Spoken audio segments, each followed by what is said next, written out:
Good day, everyone. Introducing to you our innovation, the Cacao Pod Splitter and Bean Separator, with my co-innovators, Brian Boy B. Manait, Jason J. Canones, and yours truly, Jefferson B. Capri, with our advisor, Engineer Calfred Juni A. Didura, and representing from the Premier University of Zamboanga del Norte, Jose Rizal Memorial State University. Worldwide, consumption of cacao beans is growing and expanding, which resulted to a shortfall of 1 million metric tons of cacao bean supply in the year 2020. To address the increasing demand in our national level, the Philippine government invested in the expansion of cacao production through planting of millions of seedlings through the DENR National Greening Program, Department of Agriculture High Value Crops Development Program, and the Philippine Coconut Authority Kaane program starting the year 2014, which improved and increased the production this year with 9.9% for the month of April to June. This increase in cacao production will continue in the future. However, post-harvest processing poses a challenge to local farmers, particularly in splitting and separating cacao beans from the pods. Currently, manual splitting using a bolo and removal of cacao beans by hand requires more manpower, consumes more time, and poses health risks to operators. Thus, technological innovation on cacao pod splitting and bean separation is needed to address this problem, navigating from traditional to mechanical post-harvest operation.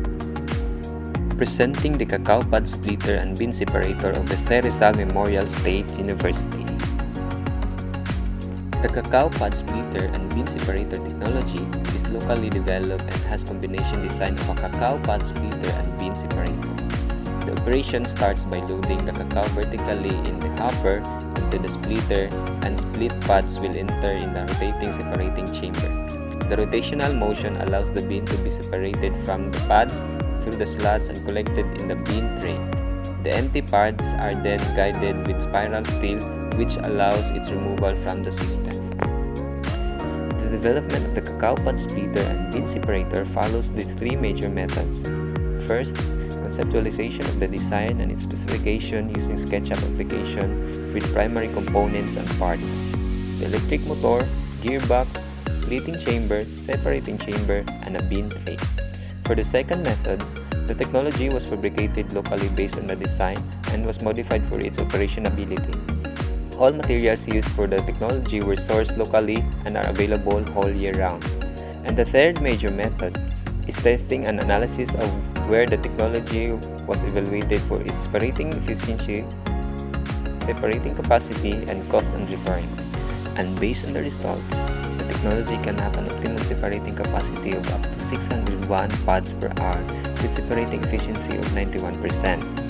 The overall cost of fabrication of the technology is 50,455 pesos with a payback period of 4 months and a return of investment of 103.48%. In addition, the technology has a benefit cost ratio of 4.46, which means that benefits is higher compared to the cost of fabricating the technology. Thus, it's a good investment for the cacao farmers. Region 9 will soon be the next cacao capital of the Philippines next to Davao. With the mass implementation of planting cacao in the region, expected demands of cacao post-harvest processing technologies will occur. We conclude that, first, the technology offers a mechanical way of splitting cacao and separating the bean with a capacity of 601 pods per hour at 91% separating efficiency. Second, the technology has a low cost and was locally fabricated. Thus, spare parts are locally available and is comparable to the outputs of the commercially available technologies with the same process. And lastly, the cacao pod splitter and bean separator helps the mechanization of post-harvest process in the cacao industry in the Philippines, benefiting not only the cacao farmers but also the economy of the whole country. Hello po, ito po yung cacao pod and bean separator machine. Please support us by liking and sharing this video. Thank you. Bye-bye.